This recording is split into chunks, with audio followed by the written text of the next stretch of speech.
बड़ी खबर इस वक्त की आ रही है फिलीपींस के मिंडानाओ से, जहां पर 6.5 की तीव्रता के भूकंप के झटकों को महसूस किया गया। कई इलाकों में महसूस किए गए हैं भूकंप के झटके।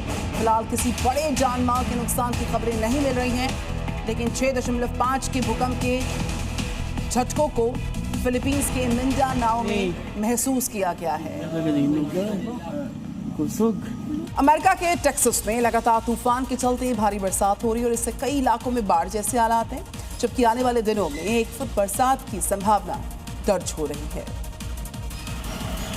भारी बारिश और बाढ़ को देखते हुए टेक्सास के गवर्नर ने 59 काउंटी में इमरजेंसी का ऐलान किया है, क्योंकि टेक्सास में सड़कों पर सैलाब बह रहा है।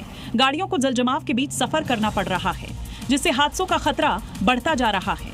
नेशनल वेदर सर्विस ने टेक्सास के कुछ हिस्सों में बहुत ज्यादा बारिश के लिए हाई रिस्क का अलर्ट जारी कर दिया, क्योंकि लगातार बारिश से फ्लैश फ्लड का खतरा और बढ़ गया है, जिसको देखते हुए लोगों से पानी में गाड़ी ना चलाने और जरूरी होने पर ही घर से निकलने की अपील की जा रही है।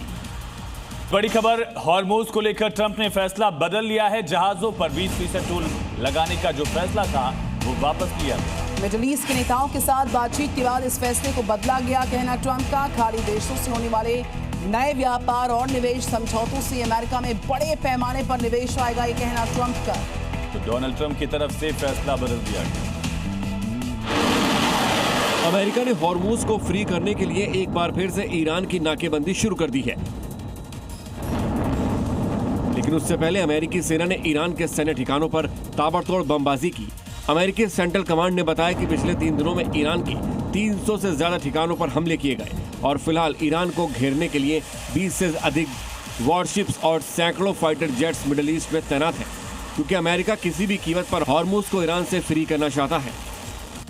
अमेरिकी हमलों और नाकेबंदी के जवाब में ईरान ने भी मिडिल ईस्ट में अमेरिकी सैन्य ठिकानों को ड्रोन और मिसाइल से टारगेट किया। ईरान ने धमकी दी कि अमेरिका को उकसाने का जवाब मिलता रहेगा। ईरान ने अमेरिका के खिलाफ ऑपरेशन अल नसर 2 के तहत खतरनाक और एडवांस मिसाइल खैबर शिकन और जुल्फिकार के साथ ही ड्रोन से भी अमेरिकी सैन्य ठिकानों को निशाना बनाया।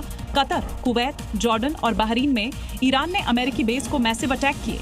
हालांकि मैक्सिमम हमलों को हवा में ही मार गिराया गया, लेकिन अटैक से मिडिल ईस्ट में अमेरिकी के सहयोगी अलर्ट हो गए हैं, क्योंकि ईरान ने चेतावनी दी है कि अगर अमेरिका ईरान को उकसाएगा तो उसके सहयोगी और सैन्य ठिकानों पर ताबड़तोड़ हमले जारी रहेंगे। ईरान के राष्ट्रपति मसूद पेज़ेश्कियान की अमेरिकी राष्ट्रपति डोनाल्ड ट्रंप के बयानों पर तीखी प्रतिक्रिया। कहा, उनकी खोखली बयानबाजी का जवाब हम कार्रवाई से देंगे। पेज़ेश्कियान ने साफ किया कि ईरान अपनी संप्रभुता और देश की एक इंच जमीन की रक्षा के लिए पूरी तरह प्रतिबद्ध है। ये ईरान के राष्ट्रपति मसूद पेज़ेश्कियान की तरफ से बड़ा बयान। डोनाल्ड ट्रंप के बयान पर तो अमेरिका ईरान जंग सिर्फ हथियारों से नहीं लड़ी जा रही है, बल्कि दोनों पक्ष एक दूसरे पर साइबर अटैक के लिए साजिशों का जाल बिछा रहे हैं, और उसके लिए फोन से लेकर आसपास के इलेक्ट्रॉनिक डिवाइस और इंटरनेट का इस्तेमाल किया जा रहा है। देखिए, मिडिल ईस्ट में युद्ध के बीच एक ईरान की साइबर साजिशों का खुलासा हुआ है। खुफिया रिपोर्ट के मुताबिक ईरान ने मिडिल ईस्ट में अमेरिकी सैनिकों और सैन्य ठिकानों को ट्रैक करने के लिए मोबाइल नेटवर्क और स्मार्टफोन डेटा को हैक किया था। रिपोर्ट में दावा किया गया है कि ईरान ने ट्रैकिंग के लिए एड डेटाबेस का भी यूज किया है। अमेरिकी अधिकारियों के होटल्स को भी ट्रैक करने की कोशिश की। इस खुफिया रिपोर्ट के खुलासे के बाद सेंट्रल कमांड ने सिक्योरिटी बढ़ा दी है, लेकिन डेटा ट्रैकिंग की वजह से अटैक के पुख्ता सबूत से इनकार किया है।